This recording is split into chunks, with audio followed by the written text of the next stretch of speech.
Okay, we're going to start tonight's workshop on oil and gas. We're just going to open it up, if the board's okay with it, to residents' comments. So if anybody wants to comment, see Mr. King over there. He'll direct you how to do it first. Okay.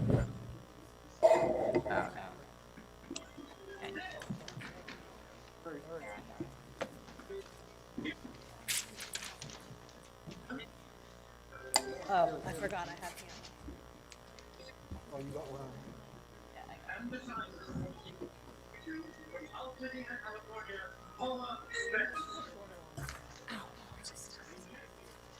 Thank you. If you'll just state your name and address for the record. Sorry. Judy, can you please mute your Zoom? Judy Bowser, can you please mute your Zoom?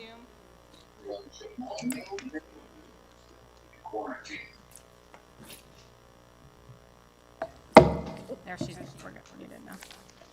Okay, Kara Sheridan, 58 North DePauli Road. Just had a couple comments, and I don't think, many of them are probably not things that you haven't already heard from me, so I'll try to be short. A couple thoughts about revisions to the existing oil and gas ordinance. The first is an existence of an overlay map. I think I don't know, I mean, obviously you need to talk to Gretchen about it, but the legality of overlay maps has been questioned in the past. I don't really see the need for overlay maps. Consider removing the overlay maps and the references to it. It's impossible to keep these overlay maps up to date because of the development that's going on in the township. So, you know, we always had a lot of questions around our houses are not on the overlay map. And, you know, what does that mean? So I think by removing the overlay map, it will remove some confusion about that topic. Jocelyn's saying it's difficult to hear. You can come, I can move over, you can come here. Whatever you want me to do. Yeah, that's fine. And maybe because I wasn't on mute. Hold on, let's try, sorry, I was not on mute, try now. How about now? Keep talking. Better than what I'm speaking now than before? Anybody feel like it's better or worse than before? Okay. All right. Second one I brought up again the other day, but this is concerning to me too, is the expiration of the conditional use, like I said before. Now she's saying she can't hear anything. Hold on, I'm chatting with her, hold on one second. Maybe because Jack is muted? No? Yeah, unmute. Is that this mic? I think so, unmute that one. The keyboard's underneath. Okay, how about now? Is it better now? Keep talking, Kara, just keep saying, is it better now?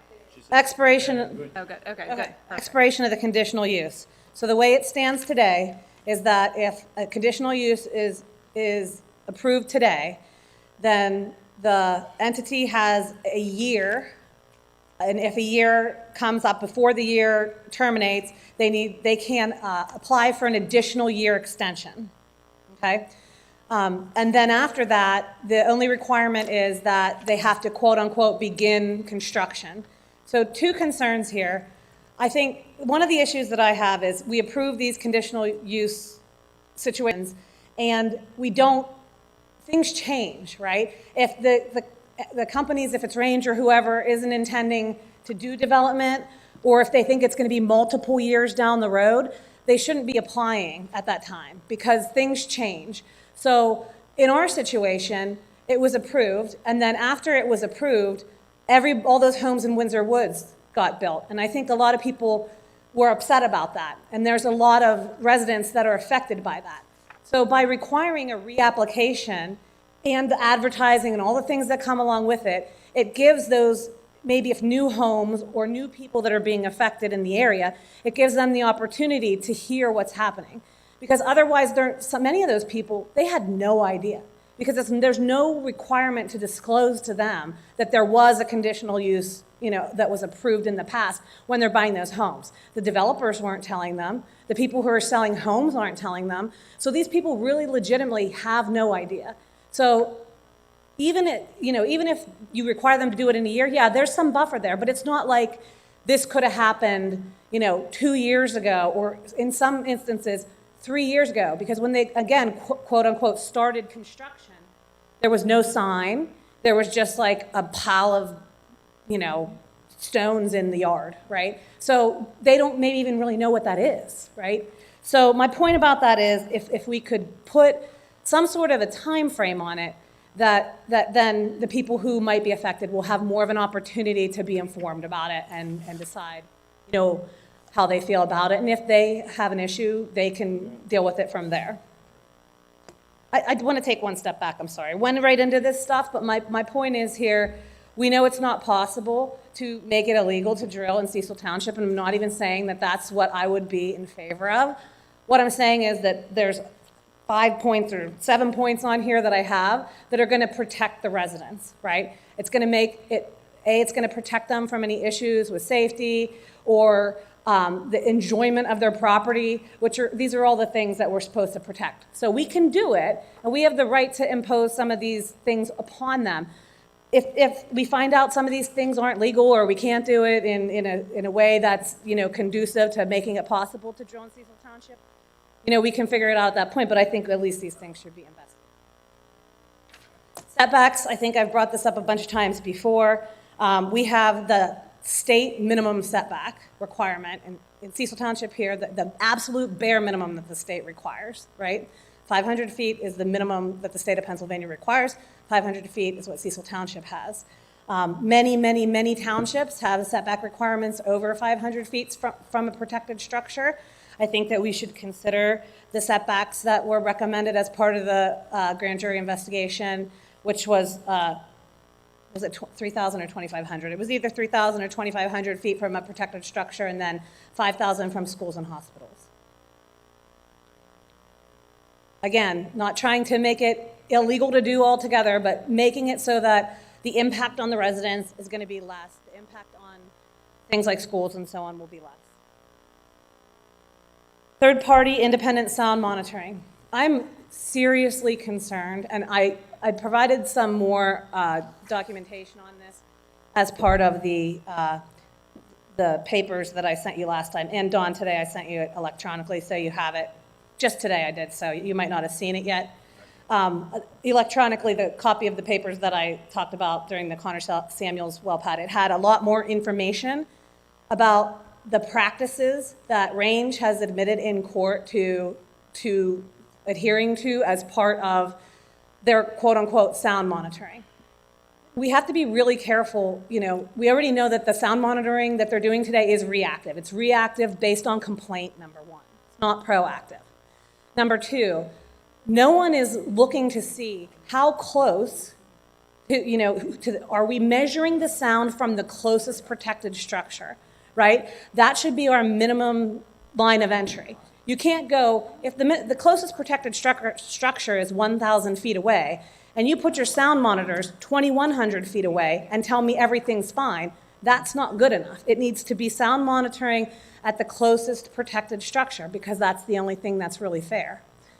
You look at the industry standard practices for sound monitoring. It's to take a sound measurement once every 8 seconds or something like that. It's all in the papers that I provided the other day. Instead of once every 8 seconds, it's like every 1 minute or every 10 minutes. Or I call and there's a sound problem at 1 o'clock in the morning and the sound doesn't get monitored until 8 o'clock in the morning. And guess what? It's not the same sound, right? So we have to have a way through some sort of consistent sound monitoring to prove, yes, this is what the sound was at the time a complaint was made. Because doing it 3 or 4 or 5 hours or the next day does absolutely nothing. It's just everybody running around doing busy work at that point. You have no way of knowing what the sound was at the time of the complaint. But if there were some sort of a monitoring technology in place to do that, then we could go look and say, oh, yes, the sound monitoring shows that you did go up to 80 decibels at 8 o'clock in the morning, and you should be accountable. Air quality monitoring, and with both the sound monitoring and the air quality monitoring, I think one of the biggest issues is the part about the independent monitoring.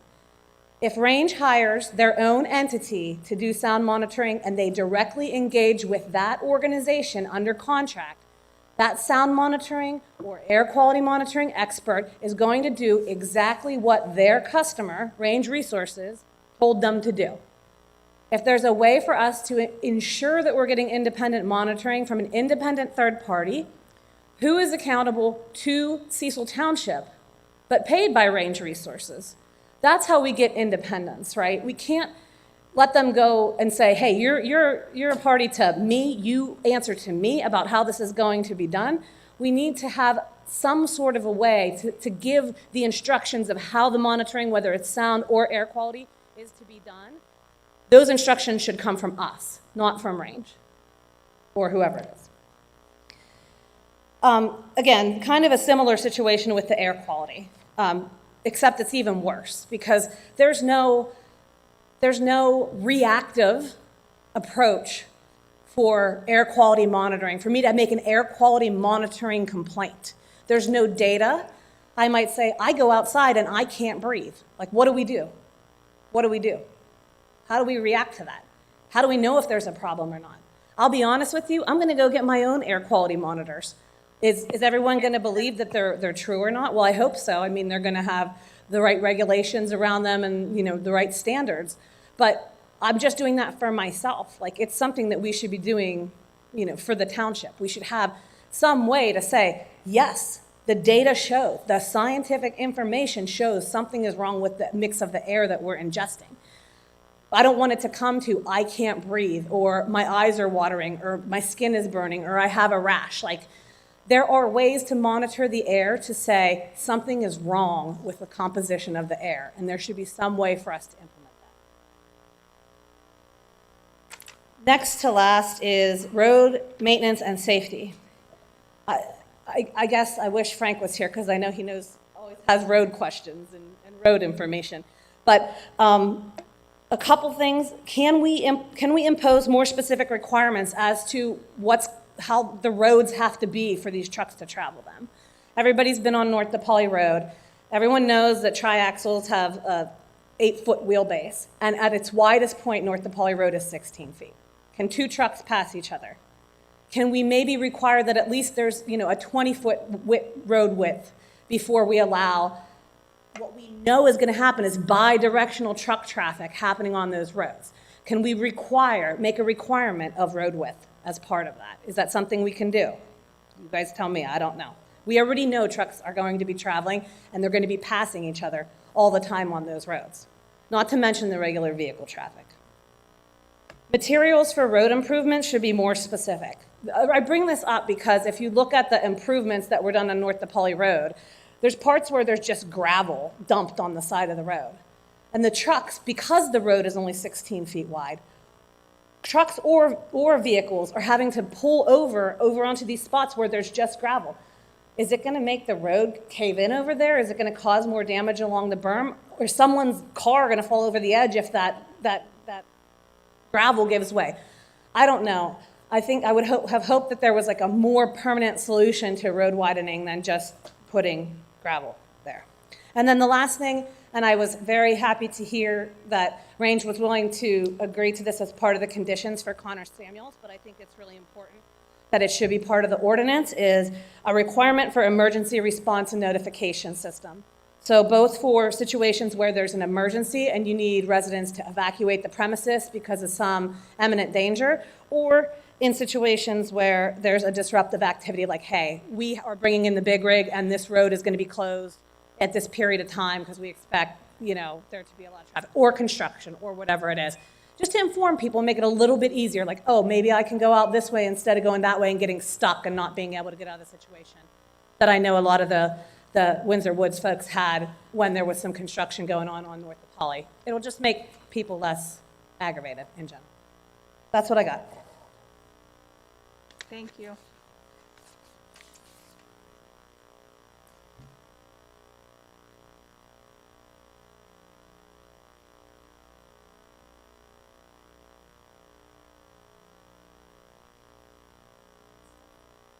Just make sure to state your name and address. Michelle Stonemark, 40 North DePauli. Yes, just want to make sure. I need a step stool because you I can't was see. gonna say, are you, No, I'm just in flats. oh, I do. I need a phone book or at least a step stool or something. Karen and I talked a lot through all of these points before coming here tonight because we both didn't want to reiterate the same things over and over again. So I will first start by saying that I do agree with what Kara said. make sure you're, because it's not picking up. Is it picking me up now? Okay, I have to get real close. Yeah. So I do want to reiterate that I do agree with everything that Kara said. And just to go a little further past that, I would like to see our oil and gas ordinance be more specific to the industry as a whole. I feel like a lot of what it is now is only about the actual drilling company, you know, when we'll use Range as the example because they're the ones currently here. And it doesn't include as widely a spectrum as it should, you know, as in the pipe laying companies that are coming in now to put in the pipelines and the companies that, you know, Mark West who comes in, whoever the companies are, it needs to be a broader spectrum of what's included because, you know, when she talked a little bit about road closures and construction updates, you know, I pulled out of my house on Saturday and I got down to right at the Augustine entrance. And the gentleman was very nice. He came up to my car and he said, the road's going to be closed for 20 minutes. He said, is there another way you can go because the road's going to be closed for the next 20 minutes? And I said, well, yeah, if you don't mind, I'll just turn around and I'll go the other way. But there was no way for anybody else in the township to know that North DePauli Road was going to be closed for 20-minute increments throughout the day on Saturday. So don't take North DePauli if you don't have to. You know, it's just very inconvenient for the residents to not know that sort of thing. So I think that if that was, something like that was implemented across the industry and not just limited right to the driller themselves, you know, it would be more beneficial for the township as a whole. And I also feel the same way, and I mentioned this also in the Connor Samuels hearing, was that the same goes for the blackout schedules for the buses. You know, they're doing the pipeline and the bus is sitting for 20 minutes because they don't have to adhere to the same blackout periods that, you know, the driller has to because it's not part of their conditional use or it's not in their ordinance. You know, they're not included in it, which isn't fair to the rest of us. And to touch a little bit further upon what Kara said about the trucks, there are certain parts of North DePauli Road, in particular, right in front of, once you get past the well pad and it going up past our houses and down to Coleman Road, that portion of the road is not bonded by Range anymore.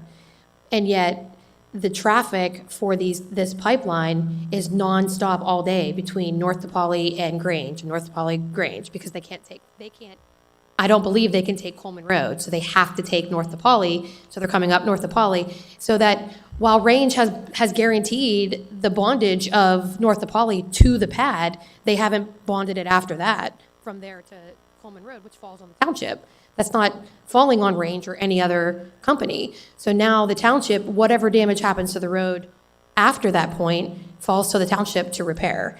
And like I said, it's all falling under the same umbrella. It's all part of the same industry. That pipeline wouldn't be there if that pad wasn't there. So therefore, it should all be included in the same parts of the ordinance. It should all be bonded. The pipeline company should be required to bond the road if that's how they're going to travel it with these size trucks, just as the drilling company should be.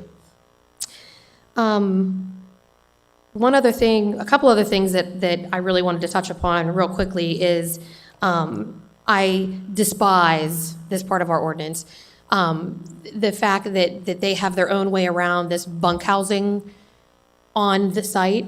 It's really bothersome to me and unnerving to know that there's going to be people living in trailers who haven't had background checks, who haven't who aren't responsible for, you know, aren't held to the same level as Range employees because they're contracted out by the company. It's sort of like a loophole in the system for them. And I'm telling you right now, that makes me incredibly nervous that they're going to be right behind my house. And if you approve the Connor Samuels one, then they're going to be right by the school. And you're going to have people that have no background checks sitting right by the school. I don't think that it's a lot to ask to put into an ordinance that anybody who is on site for an overnight shift or more than, I mean, I'm opposed to the supervisory bunkhouses altogether, so I would do away with that, period. But if that's not something that you're willing to do, then please consider that all people staying there must have background checks, including any subcontractors, any contractors, and that should be the responsibility of whoever trailer that is on site. It should not be to the township. That should not be the township's responsibility.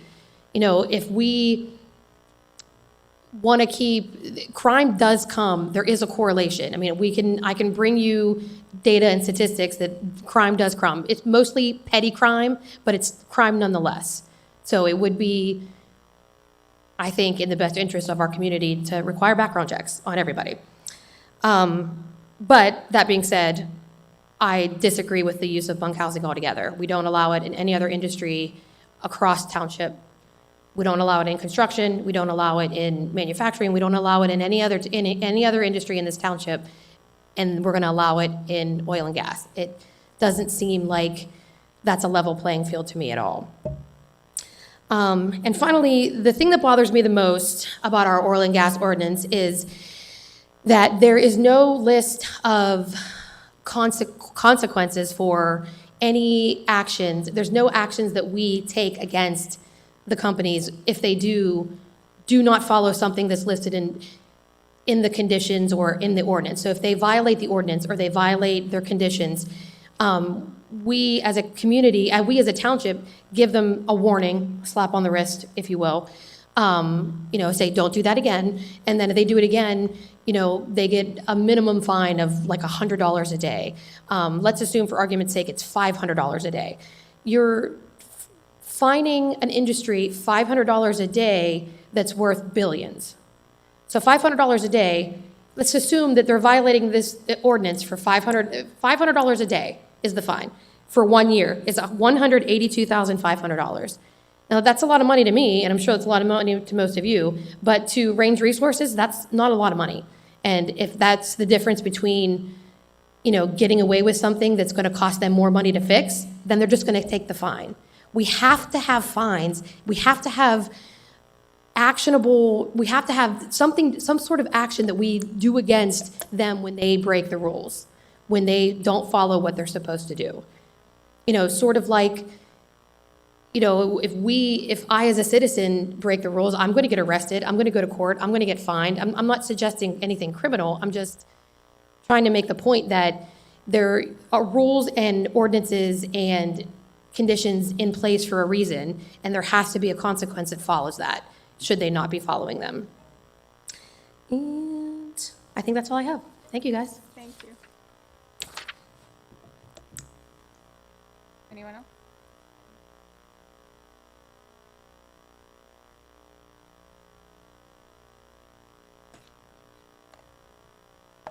Don't have to move it that much, Michelle. I'm pretty short myself. Crystal Burt, 1040 Windance Drive. So, not going to try to repeat a lot of what Kara and Michelle said. I'll try to touch on some other things, but I do agree and echo their concerns when it comes to distance from structures, specifically hospitals and schools. 500 feet it sounds like a lot because it's hundreds, right? But in miles, it's 0.1 miles, right? So put that in perspective. We all kind of relate more to, that's about a mile down the road, a half mile. 0.1 miles, not that far. Even the proposed of 2,500, that's only half a mile. And for school, 5,000, that's a mile. So, that might seem like a lot because it's 1,000 feet, versus 500, but please allow that perspective to try to understand the impact. When it comes to the complaint system and resolution, that was continuously a concern I've heard from residents, not only in Cecil Township, but in general, that when they have a complaint, the response time and the turnaround time is the issue. So, like Kara brought up, a lot of that could be corrected with monitoring continuously, whether it's sound or air, things like that, so that it's not a reactive but more of a proactive situation. And when it comes to what we can ask of our applicants, you know, and when I read this ordinance, there's not clear, defined, quick, in my opinion, turnaround times. So if you give me a second, just to quickly reference the one part. So if a complaint is received by the township, whether a resident or otherwise, using the protected structure as defined, any lawful purpose regarding noise generated during drilling or hydraulic fracturing activities, the operator shall, within 24 hours of receipt of the complaint from the township, continuously monitor for a 48-hour period at a point which is the closer to the complaint's building of, and it kind of lists out. Now, I know based on complaints we've heard from Cecil Township residents, even within, that's never been their turnaround time. And like Kara said, things can change from the noise she's hearing at, 8 o'clock at night versus 8 o'clock in the morning. So, those are the types of things to take into consideration when, we have the right as a township to ask our applicants to protect your residents and allow them to live and be able to sleep. And, it's hard sometimes when it's going to be hearsay. Those monitoring systems will discount the hearsay, and it'll already be monitored at 8 p.m. The level was 80 decibels. So it's not, well, now it's fine, so there's nothing we can do kind of thing. The other one is in regards to the bunkhousing. That greatly does concern me, similar to Michelle. I know most of us have full-time jobs, and I know I get background checked almost every year. And, and I don't work with children. So it's not a lot to ask an organization to provide background clearances for their employees, whether it's contract or their own. It says in here that they have to provide a list of their names, and it only says 6 to 7 should be on. I don't see a problem why, you just add the caveat that they also have to provide background checks with those names, and they have to be done on a yearly basis. I first would choose not to have, the workers living on site, because as we stated, no other industry is allowed to do that. So especially when these are getting closer and closer to people's houses and schools, that's a great concern. The notification part, like we said, I think that's great that Range is offering to do that, but that's something that should be put in writing as well. And when it comes to the notification, what they're required, right now it states on page 6, number 12, it says, the operator shall provide the following information to each resident within 1,000 feet of the planned surface location of the well, and it goes through a couple different bullet points. Again, 1,000 feet is 0.2 miles, right? So when you're looking at that, I think anyone within a half mile to a mile should be notified. The school should know, for example, they're within a mile. They should be noted, what's the contact information, what's the general description, what's the emergency plan. All of those things need to be disclosed to anybody within a mile, in my opinion. That's just for informational, educational purposes. You should be aware of what's in your backyard. Overall, just to kind of summarize, I just really hope that, we take into account what we've learned. No one in this township is against drilling. We understand it brings money. We understand it brings jobs. But as with any industry, we want it to be safe, especially when it's in our community, behind our schools, and in our community of parks and houses. This is a suburban area. This was not meant to be an industrial, I don't want to say wasteland, but that kind of seems sometimes what it's turning into. The trees continue to come down, more industry comes in, and there's less and less regulation. So we, as a township, have the ability through these ordinances to ask our applicants to follow those. And if, like it says, they have to prove that they're able to protect the residents in a safe manner. And basically, it talks about them burdening the responsibility to make sure they're safe. All of these monitoring systems we've talked about will prove that they are, and then also provide the residents the safety we're asking for. Thank you.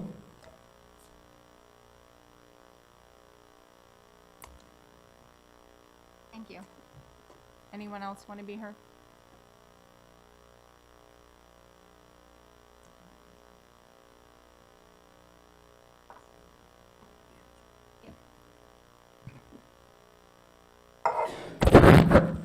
Darlene Barney, 980.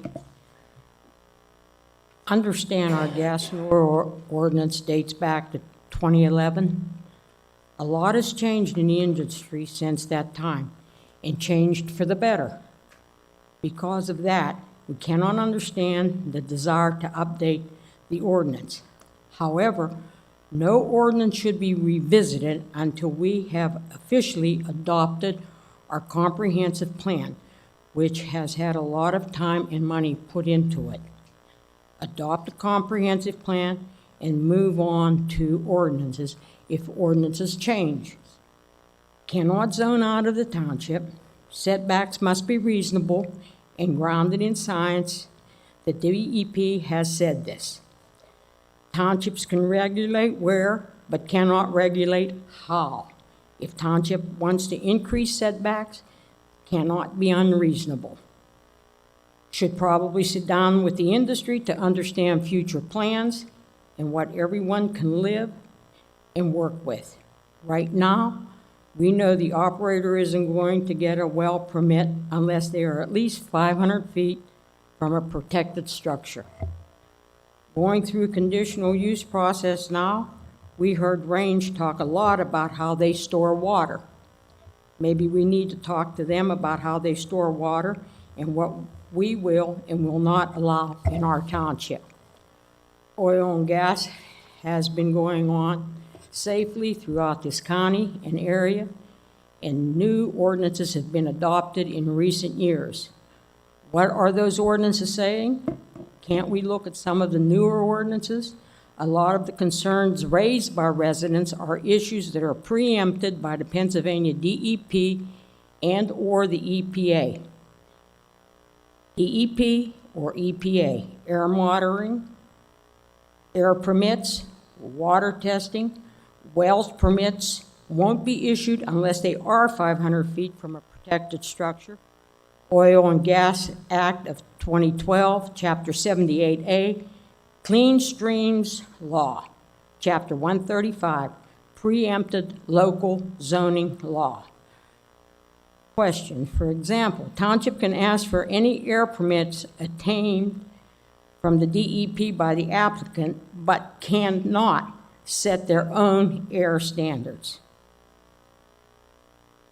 Regulations should be grounded in science and reasonable. Reasonable does not mean what one person who has no formal knowledge of the industry wants. Cannot reply for conditional use on a yearly basis. It's not legal. Conditional use can expire in 1 year, and the township does not have to renew it, but it would be up to the applicant to reapply at that point.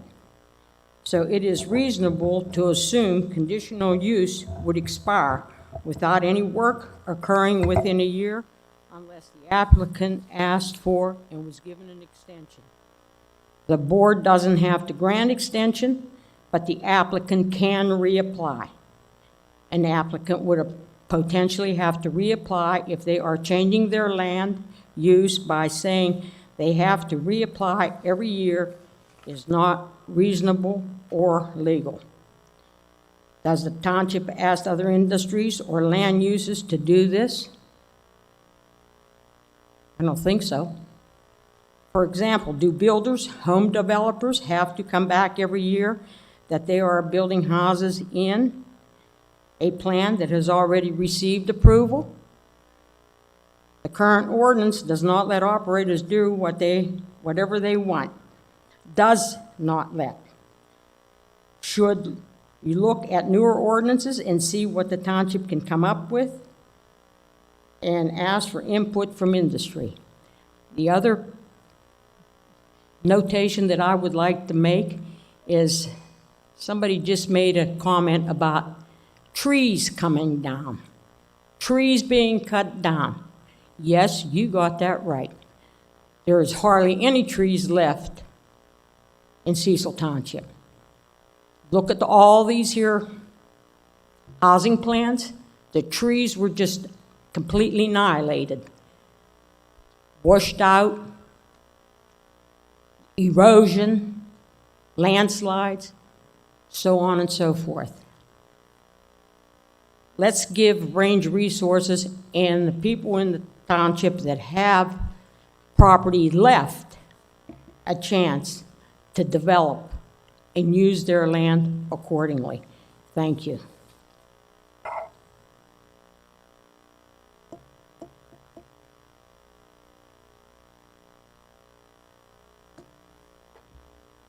Anyone else? Anyone on the board have anything they want to say? Huh? Go ahead. Here, actually, does he have to come here or go there? Perfect, thank you. Go ahead. Okay. I do agree, stretching it out to 2025 is way too far. I think they should have to do something within 2 years of applying for the permit. The second thing is, as far as distances, I think they're too far. I think 1,000 from a house and 3,000 from a school. 5,000 will pretty much put them out. They ain't gonna drill nowhere in Cecil. But I also think if you have a large piece of property and you want to sign a waiver, you can permit them to drill as close as they want to your house. The owner should have that option. And to clarify another thing, on DePauli Road, I don't know if you saw it here, but they poured concrete on the edge of that whole road. And then they put the stone over what that's called riprap. That's a standard in the industry for building a road.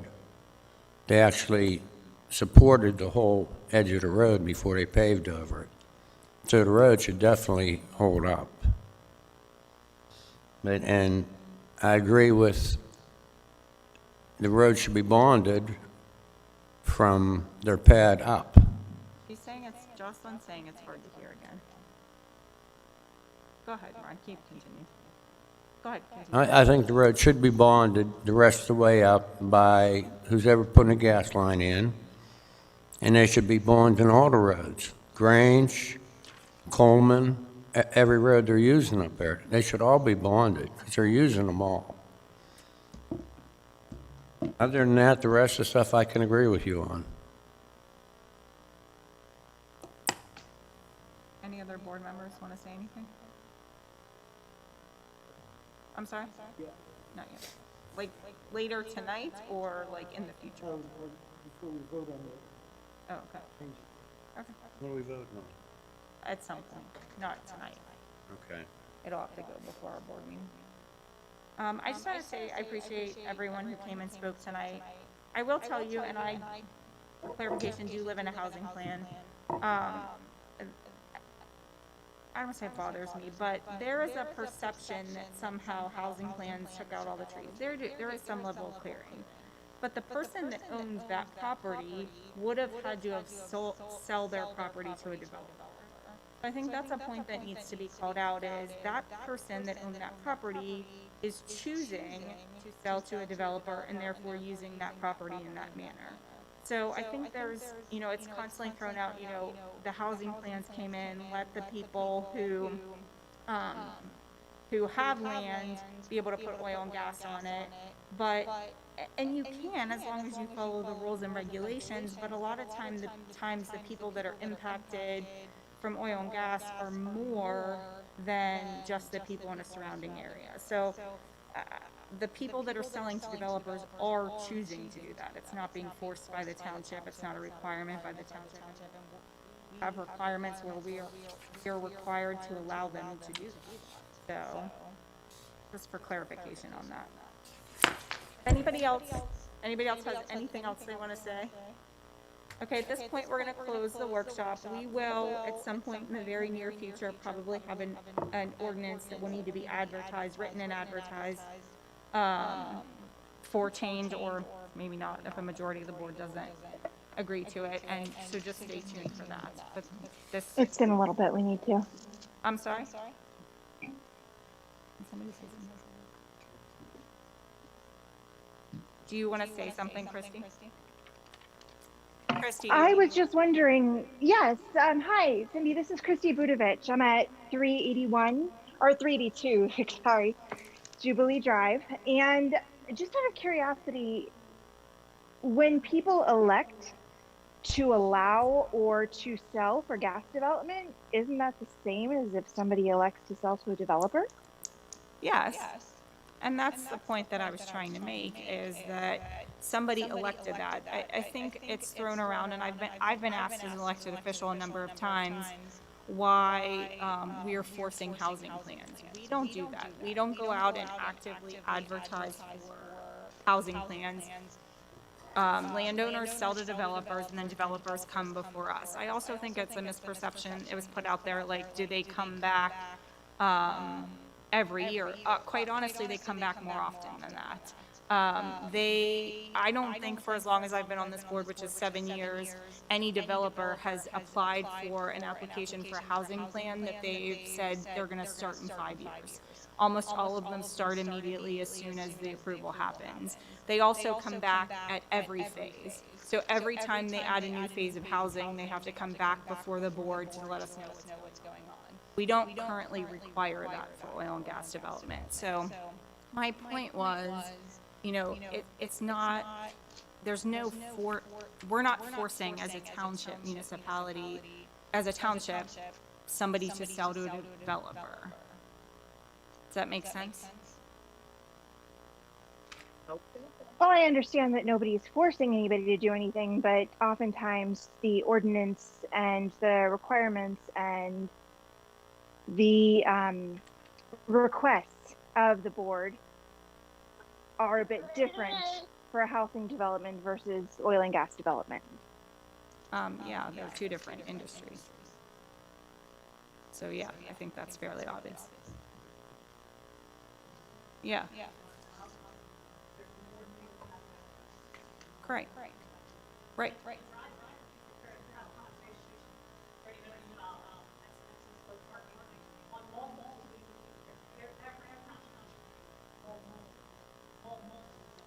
Yeah. That's a great point, and I want to say that for the record.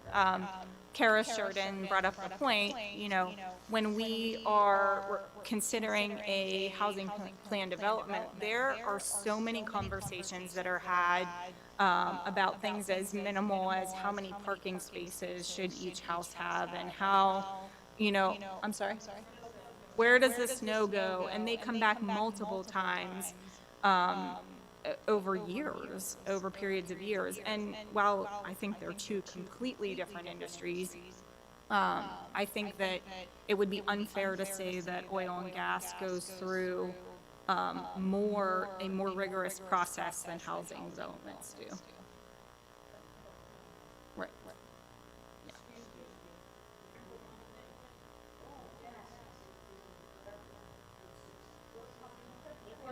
Hold on.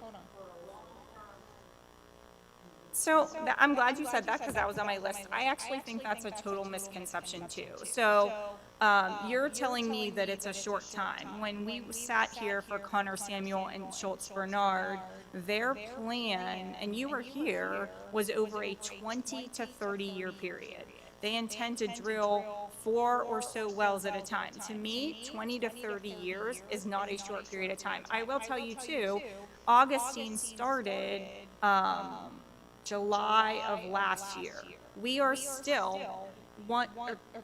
application was 2017, but the actual construction on the pad was July of last year. We are currently still, more than a year later, having effects of oil and gas, road closures because of the pipelines, and those are all things that weren't considered or weren't brought to our attention when you're applying for Augustine. They're saying, okay, we're going to frack for 2 weeks, but it's a year later, and over a year later, and we still have truck traffic, and we're talking 30 years. So 30 years is not a short time.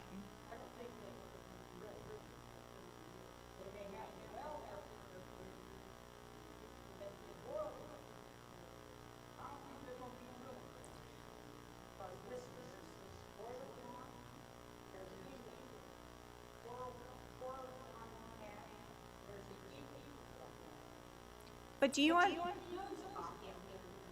you understand, though, that once they're approved, they can come back at any point in the future and do whatever they want there? That's not true. Mm-mm. That's not true.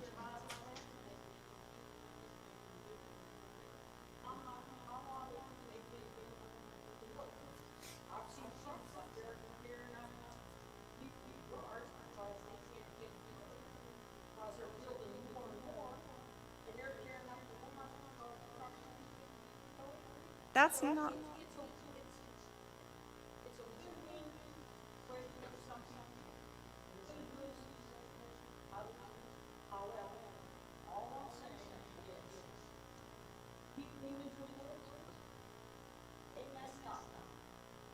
How so?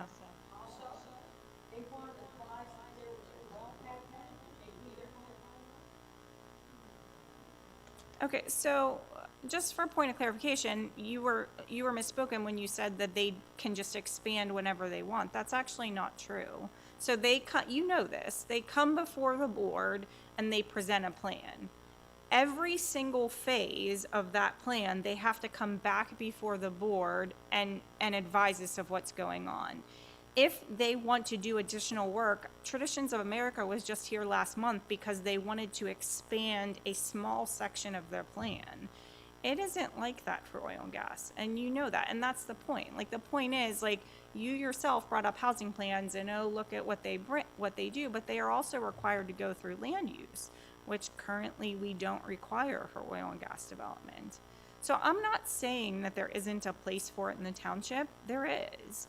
I'm just saying that we as board members need to be very cautious about where we are approving them and think not only about the pad that's going to go there and the period of time.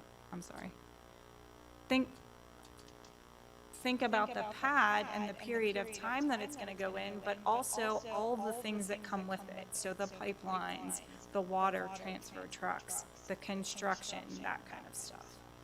It's not just a 1 or 2 week, oh, we're going to frack for 7 days. That's not accurate. No. Anybody else have anything else they want to add? I think Jocelyn has something she wants to say. Go ahead, Jocelyn.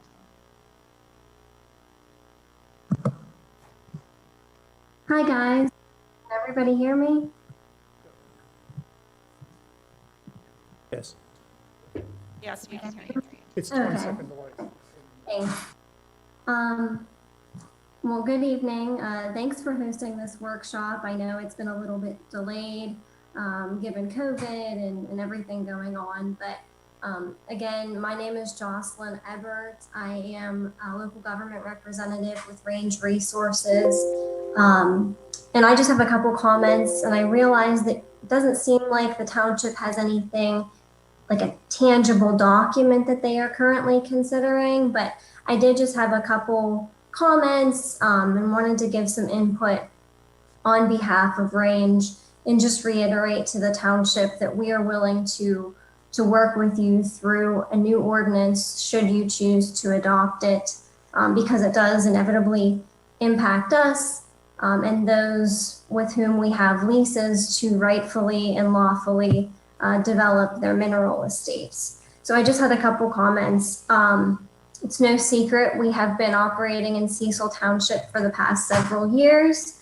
As you know, Augustine is underway and the big rig is scheduled to be out there in January. But we have over 7,500 acres of the township leased, and our goal is to responsibly and safely develop the mineral estate of those mineral owners in your township. We recognize that you do have an oil and gas ordinance. It dates back to 2011, and let's face it, a lot in the industry has changed since 2011. So we would be open to discussing how our operations now were different than they were back in 2011. Things we could live with, things we couldn't live with, for the better of everybody. I do recognize that there have been several opinions. I know we discussed this back in February, heard a lot of input back then, and here we are now continuing to discuss it. But I think one thing that from Range's perspective, I think that there's a lot more we would agree on than disagree on.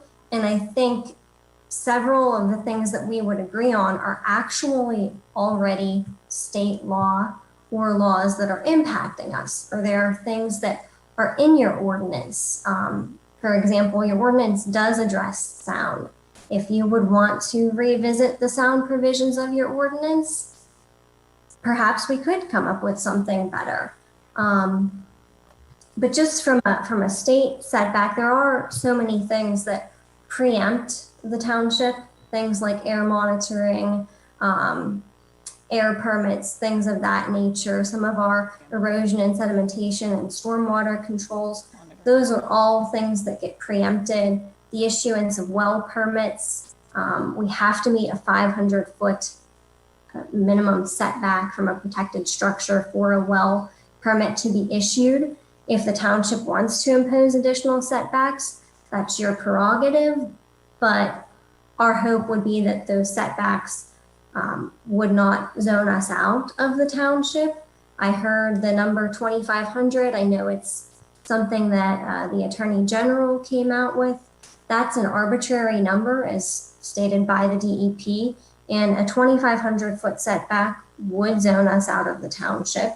So, those are things we don't want to see happen, and I don't think the board would want to see that happen either.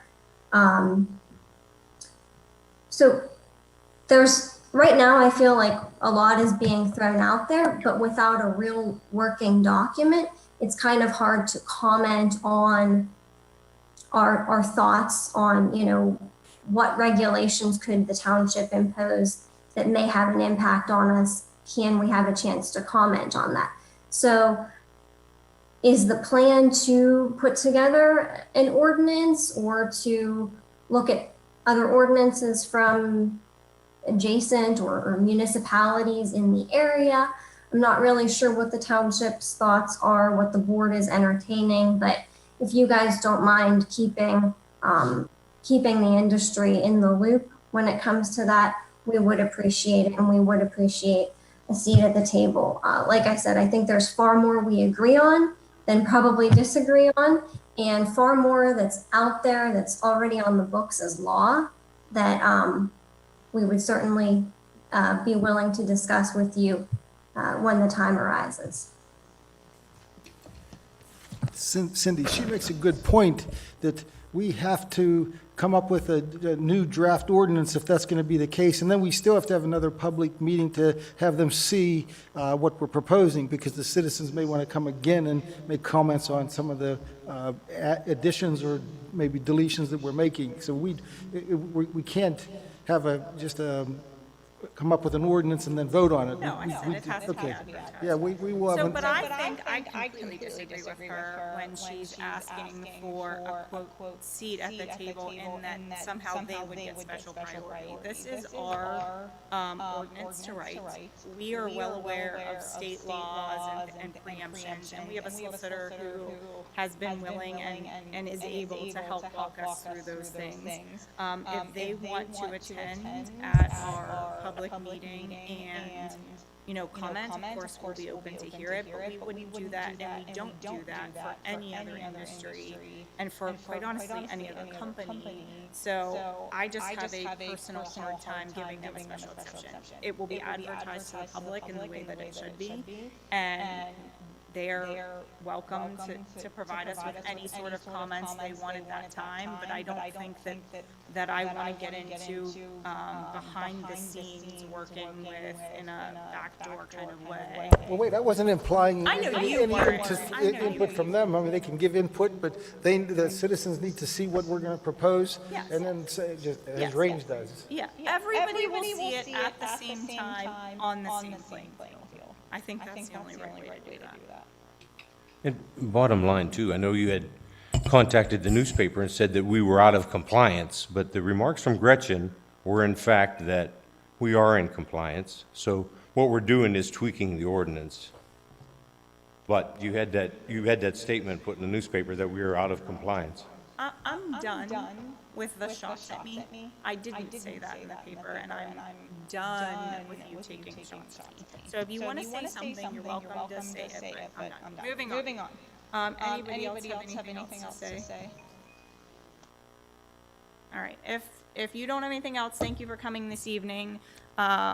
This workshop is closed. Like Tom said, we will, once it's written, we will advertise it for the public to view, and then we will hold another workshop to take comments, and then it will be voted on after that.